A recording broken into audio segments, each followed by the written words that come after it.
de sexo, ser homossexual ou prostituta. Por exemplo, em Lisboa, né? Eu acho que hoje não me parece que haja assim grandes problemas, ou maior também. Mas isso, a minha visão, não é? Pronto, agora, o que é que tu sentes em relação assim? Achas que ainda há discriminação? Por exemplo, o pessoal já desfilou na avenida há 4 anos atrás, às vezes é que somos putas e paneleiros e tudo porreiro, ninguém achou nada demais. Acho que foi relativamente pacífica a questão, não é? Agora, estes últimos anos, como é que achas? Está a haver uma evolução? Que achas que ainda há assim alguma discriminação? O que é que sentes? Não sei se queres falar a resposta a ele. Não é. Já agora encadeando um bocado.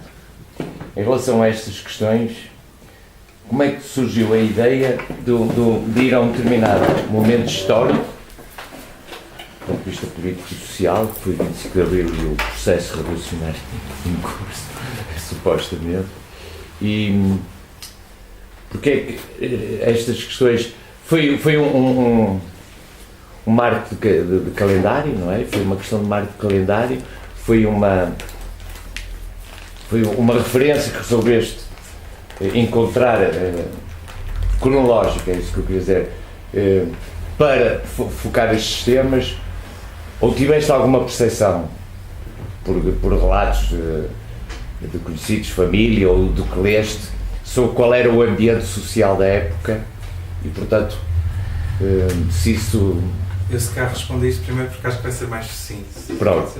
Mas agora, engatando no que ele está a dizer, ou no que ele perguntou, que tipo de evolução é que achas? Se houve uma evolução, que é uma evolução quase de aceitação de algo diferente, mais do ponto de vista visual e plástico, ou se houve uma evolução de consciencialização dessa problemática, porque eu acho que há às vezes uma característica um bocado portuguesa da nossa sociedade de as coisas, não há grande evolução, não há discussão, há um simples aceitar que há qualquer coisa que um gajo não conhecia, que passa e que nem portanto não discute ou não trabalha, portanto isso como uma temática da existência humana e das questões sociais. Portanto, era essencialmente isso. Porque é que sentiste ou foste a um momento, cronologicamente falando, que foi o golpe militar do 25 de Abril, e em relação ao que ele perguntou, se essa tal diferença na evolução, na forma como a sociedade vê as questões de género. Então, começando com a questão de porque o 25 de Abril tem a ver com uma questão, com um misto estranho entre uma questão biográfica e uma questão política. Eu cresci com um discurso tremendamente poético em torno do 25 de Abril. Eu cresci numa casa com um discurso muito romantizado quanto ao 25 de Abril. E o que me interessou eventualmente, a partir de certo ponto, foi transtornar um pouco esta afirmação inequívoca do 25 de Abril, perturbando um pouco quais são as lacunas. Quais são as lacunas do discurso revolucionário do momento? Quais são as lacunas das conquistas conseguidas neste momento? Se este momento abre N possibilidades de cidadania, quais são as que não abre? O que é que fica por abrir? O que é que fica por compreender? O que é que fica por rasgar no tecido social português num momento do 25 de Abril e num momento do prédio? O que é que fica por transformar? O que é que fica por discutir? Sendo que quais são as estruturas sociais são de algum modo abanadas, passando pela Igreja, pelo papel do Estado, pela família, etc. Onde é que está a questão do debate em torno das questões da sexualidade, das questões de género e por aí fora?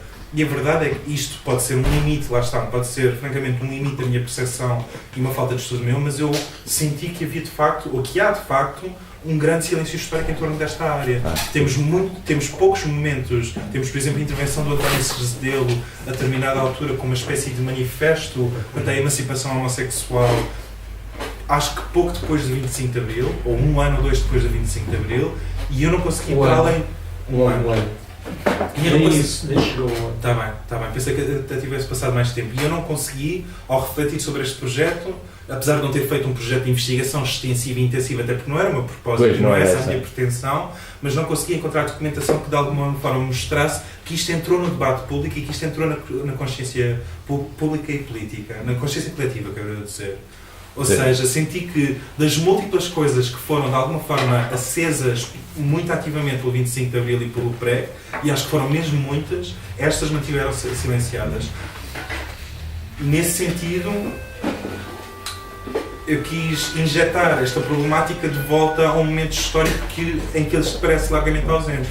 Em parte com provocação. Em parte com provocação da nossa relação com os nossos mitos históricos. Ou seja, se a nossa grande narrativa de emancipação deixa inteiramente de parte uma das formas de opressão social mais significativas com que nos confrontamos hoje em dia, o que é que se passa com os nossos mitos e onde é que nós precisamos de refazer e reconfigurar e reinventar os nossos mitos ainda?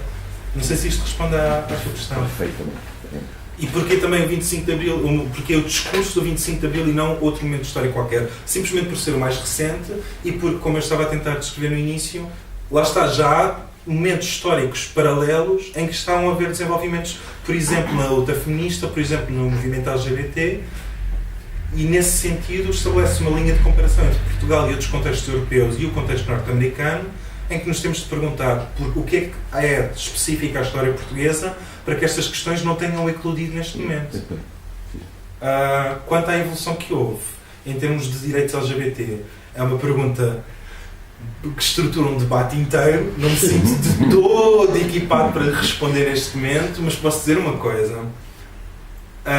Este livro é profundamente insatisfeito com o progresso que tenha havido nos direitos LGBT, porque os direitos LGBT foram obtidos dentro de uma narrativa liberal e normativa. O que é que isto significa? Que foram legitimados gradualmente os sujeitos da população LGBT que são classe média, que são brancos, que são não imigrantes, mais os homens que as mulheres, certamente mais os casais monogâmicos do que as configurações poliamorosas. O discurso dominante é sobre quem quer casar e não sobre quem rejeita a possibilidade de instituição de casamento. O discurso dominante é sobre quem quer ter filhos e não sobre quem põe em causa o imperativo absoluto social intocável da reprodução. Ou seja, se é importante um discurso revolucionário queer feminista, é porque a trajetória dos direitos queers e dos direitos das mulheres em Portugal não é uma trajetória revolucionária. É uma trajetória liberal e profundamente normativa e profundamente constrangedora de quais as possibilidades e quais as formas de legitimação de um sujeito adequado, de um sujeito feminino adequado, de um sujeito homossexual adequado. Não sei se isto responde também à outra parte da questão. Aliás, um bocado de acordo com o que se passa em todo o resto da sociedade, não tem que ser tudo. Eu tinha ainda uma outra questão, é que parece-me que esta questão tem sido mais aproveitada politicamente pela esquerda que tu falaste, mas que na realidade é um aproveitamento político, estratégico, mas que não dá frutos reais, não acompanha uma postura de mudança de toda a sociedade. Acho que há um certo desfazamento. Parece-me, isto na minha opinião, eu acho que é legítimo colocar esse problema, que é até que ponto é que a legalização, por exemplo, do casamento significa que chegamos a um ponto em que Portugal, em termos dos debates que teve e da consciência coletiva que tem, aceita e promove e celebra o casamento, ou significa apenas que houve um determinado partido que fez uma jogada eleitoral estratégica num determinado momento da sua história para apelar a um certo eleitorado que se estava a distanciar dele muito explicitamente e conseguiu. E onde as coisas de uma forma e daí a frustração em relação à esquerda. E daí parte da frustração quanto à esquerda. E esta relação de uma rejeição que já nem é a possibilidade da constituição de um discurso teórico ou político de esquerda, mas de uma poética de esquerda, quase como tendo de encontrar outro lugar imaginário para conseguir continuar a encontrar sustento para ser uma pessoa queer e para ser uma pessoa feminista. É uma ótica de liberdade. Desculpa? É uma ótica de liberdade. Eu espero que sim. Isso é uma característica da discussão de todos os problemas da sociedade, não é? Sim. Nós vivemos numa sociedade pouco participativa, em que muito se alinha em ideias que alguém apresenta e por qualquer razão, quais às vezes parece marketing ou estratégicas, políticas, não é? Vários grupos e também aderem. acho que há um certo marketing à volta desta questão. Mas não há... Essa quantidade de bares que tem o Bairro Alto e vários sítios de Lisboa, aqui no Porto é a mesma coisa, abrir, mas há depois um debate mesmo profundo das pessoas sobre as questões não há. Como em todas as questões da sociedade, não é? Isso aplica-se a tudo. Não acho que isso seja uma problemática, no caso dos bares gay, por exemplo, não acho que seja uma problemática específica LGBT. Nós vivemos num sistema que mais facilmente reconhece um consumidor do que um cidadão. Ora, pois. É tudo numa ótica de marketing. Nós vivemos num país que mais rapidamente aprende como vender uma cerveja a um homossexual do que lhe concede direitos plenos. É só isso. É só isso que significa o bar gay rebentar por aí fora. E as livrarias e essas coisas todas. Quais livrarias? Eu quero ir lá.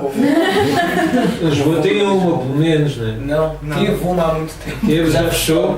Quando eu lá estarei. E estava outra para abrir, mas uma ou duas que se falaram em abrir. Andava o pessoal a discutir, abrimos. Uma ativista trans, que era a Jó Bernardo, abriu uma livraria chamada Livraria Cor-de-Rosa no Príncipe Real, mas eu só ouvi falar dela já há muitos anos depois da livraria fechar. Por outro lado, as discotecas não se a seguir muito bem. Mas, referente à primeira questão sobre e o silenciamento, não ouvi um ponto que também acho relevante, que mencionavas o silenciamento destas questões, mas mencionavas apenas o silenciamento por parte de não se falarem, e até tens uma citação no início da Miúda Cobra que fala de um silenciamento ativo em que diz calem-se, quando alguém está a falar. Porque falaste do manifesto do António Sergedelo, que deu direito a um comunicado público para a televisão, se não me engano, pelo Coronel Galvão de Melo, em que ele ativamente diz: esta revolução não foi feita para putas e paneleiros reivindicarem. Sim. Ativa e específica. Ou seja, calem-se. Exatamente. Tem o mérito, pelo menos... Essa citação foi chave para mim. Esse foi um dos momentos em que eu fiz clique mental quanto à necessidade de escrever estes textos.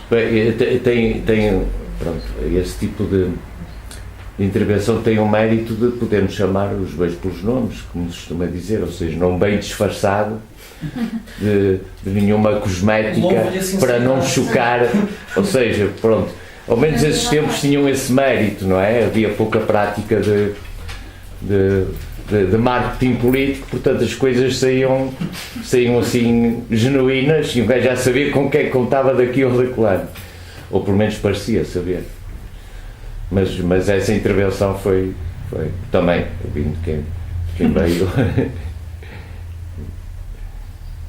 Posso... há uma frase que eu acho muita piada que diz que não há nada tão parecido com o machista de direita como o machista de esquerda. E eu faço parte de um partido político, de esquerda, mas sinto também bastante essa frustração, mesmo dentro do meu próprio partido. Acho que toda a sociedade, e sem contar com a esquerda e a direita, a esquerda está completamente dominada também por um conservadorismo, homofobia, machismo tremendo. Não é exceção. Há uma franja. Eu acho que a direita assenta muito nisso, e no anti, e na obsessão com essas questões, e a esquerda escolhe virar a cara a essas questões, mas é outro tipo de manifestação de conservadorismo. Sim. Na minha ótica, e eu também sinto bastante isso. Eu não sei, estamos a dizer que se calhar era impressão tua ou era exagero teu, mas eu não acho. Quando eu comecei a estudar poesia dos anos 70, a ler os primeiros poetas, eu sentia uma atmosfera muito pesada, muito angustiante e disfórica, que aquela poesia dizia que algo estava mesmo tremendamente mal, e eu às vezes dava para mim a pensar, bem, isto deve ter sido no início dos anos 70, quando o pessoal já estava em ditadura e tal, e estava assim a sentir-se muito sufocado. E depois vai saber, os poemas são de 76, 77. Isso aconteceu-me imensas vezes. Eu tinha automaticamente, lá está, quase nenhum de nós presenciou, o meu pai sim, o Júlio de cá também, mas nós somos pós-revolução, já vivemos numa era muito posterior e temos aquela ideia muito idílica do como elas somos livres de voar e tal. E eu tinha sempre essa distinta sensação, este poema, isto é tão mau, isto transmite uma sensação tão negativa que isto só pode ter sido ainda em tempos de ditadura. E já é quase anos 80, ou seja, sim, o que mudou foi exatamente, não mudou nada, na verdade, só voltamos ao